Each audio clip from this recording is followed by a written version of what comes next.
Hi everyone and welcome to GDPR for Beginners on Learning with GP, where GDPR is simplified.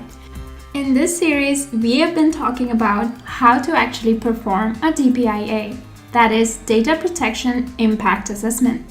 We will take you through all the steps of DPIA one by one and make your next DPIA infinitely simpler.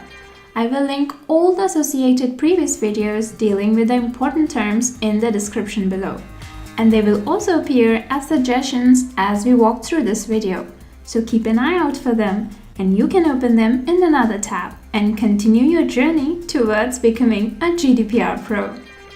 For other videos on DPIA and similarly interesting topics, don't forget to subscribe. In case you are curious to learn about a topic, you can also let me know in the comments below. DPIA has 7 key elements, and over the course of last 4 videos, we discussed all of them. In our last video, we talked about the steps 5, 6, and 7, which concerns the identification and assessment of the risks, followed by the measures taken against them, and finalize the document with proper sign-off and record outcomes. In this video, I will walk you through a checklist and final points to make sure you don't miss out on any of the details and fully comply with GDPR. So without further ado, let's get right to making sure that you have written a good DPIA. First point to look for is that you have explained why you needed to conduct a DPIA. Along with that, you have also mentioned all the details of the processing that are included. Next checkpoint should be that whether the document is structured clearly, systematically, and logically. DPIA should be written in plain and clear English, keeping in mind non-specialist audience and explaining all the technical terms, short forms, jargons, etc. used. The relationships between all the parties involved in using the personal data and systems should be clearly stated. Text and data flow diagrams should be used to assist the explanation. Clear explanation of the specifics of the flows of the personal data among people, systems, companies, and countries should be provided. Clear statements elaborating on how you comply with data protection principles should be mentioned, and along with it, the lawful basis of processing should also be clearly explained. Explanation on how do you plan to support the relevant information rights of the data subjects. All the relevant risks to the individual's rights and freedoms should be assessed in detail. Along with it, the measures taken to address these risks should also be mentioned. How the measures taken will reduce the risk should also be mentioned. If present, the alternate, less risky ways of achieving the same processing, also the reason for not opting for such methods, should also be well supported. All the consultations from the stakeholders such as data subjects, processes, representative bodies, etc., and the summaries of the findings should be included.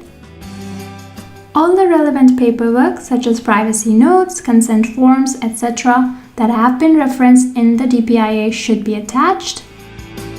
The schedule for review should be present. Wherever appropriate, the views of the DPO after consultation should be recorded.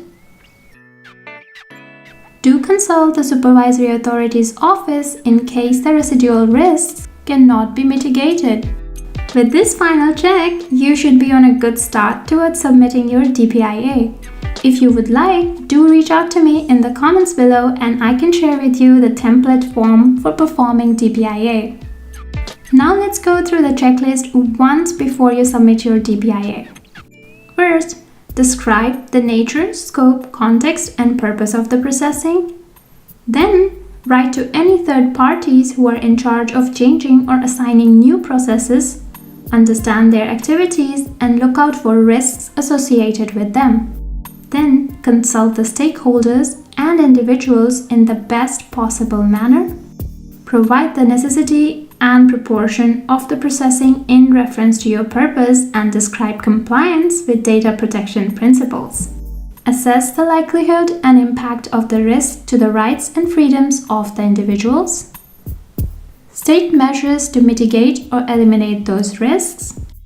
integrate the measures in the project plan, consult the supervisory authority before processing in case the risks can't be mitigated, most importantly, if the risks posed are high. DPIAs should be kept under review and revisited whenever needed. With this, we are finally finished with our video on DPIA wrap-up.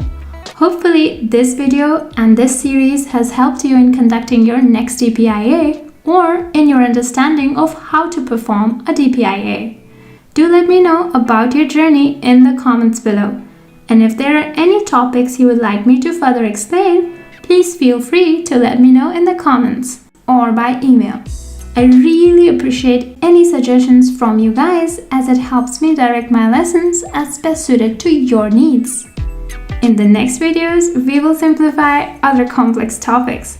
And of course, in the end of the video, as always, we will do a little quiz. So stay tuned for more videos. Do subscribe to my channel, Learning with GP. So until next time, bye!